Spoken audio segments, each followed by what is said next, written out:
Here we go again. We're on our next video tutorial on style, content and layout.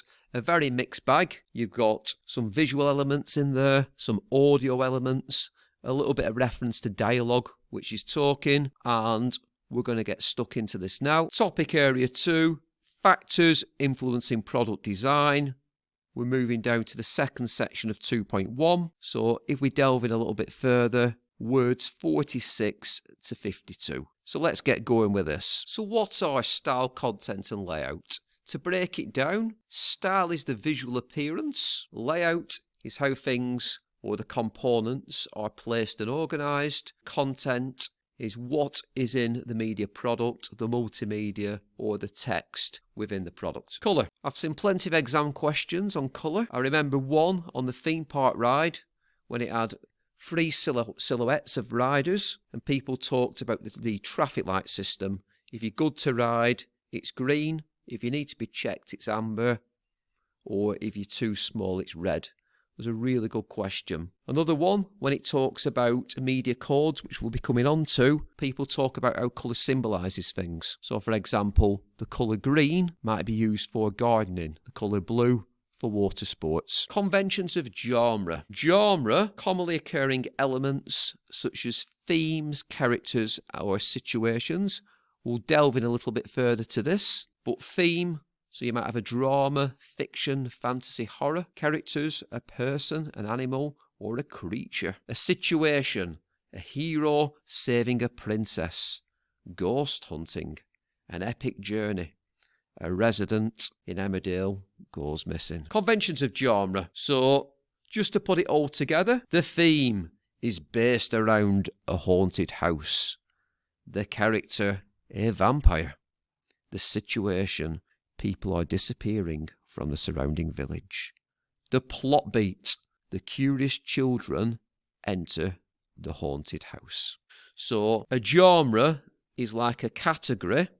And the conventions of genre is to break the genre down into different parts like theme, character, situation or plot beat. Formal or informal language. So again, if we refer to this thing dialogue, dialogue is when people are talking. So formal language will be where you would talk about a political speech, for example, and you use very formal, slangy term might be posh language. And informal is more relaxed, which you might have on a chat show. One of the exam questions I remember from this summer was about the fashion magazine, and it asked, where is informal language used? Good answers from students were rhetorical questions. How fashion speaks to me. And for the second mark, students said things along the lines of, it makes you relate to the magazine more. It's almost as if the magazine's talking to you. And that was a good example of using informal language. Positioning of elements. If you think about your science lesson, an element is a part, or it's breaking something down, a breakdown of a part.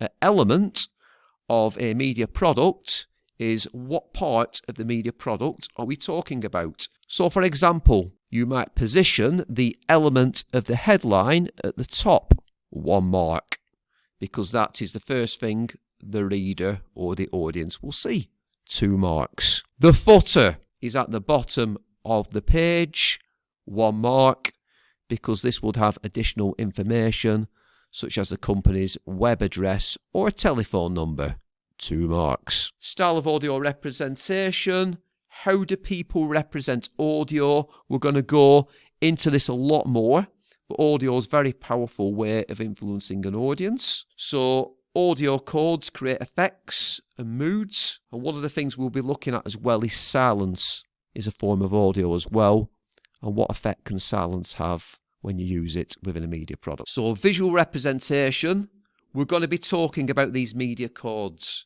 and we're going to keep coming back to these. So technical, symbolic and written. Technical is a code which uses technical equipment to create it. So camera work or lighting. That is a technical code. A symbolic code, it's a cultural symbol of something you look at. So you might look at the costumes, you might look at the setting, you might look at the colours. We've already talked about colour, So we're now linking together keywords, and that creates a symbolic code. Written is printed language like text, but also spoken dialogue or song lyrics. Tone of language. How do you express yourself to the target audience? So a tone of language could be a news reporter might talk about a natural disaster and it might be spoke in a serious tone. A comedian might talk in a humorous tone. And again, if you're using a serious tone, if we go back to one of the other topics, you might use formal language. If it's a chat show and you're talking in a relaxed tone, you might use informal language. So that takes us to the end of another video tutorial. I hope you've enjoyed that.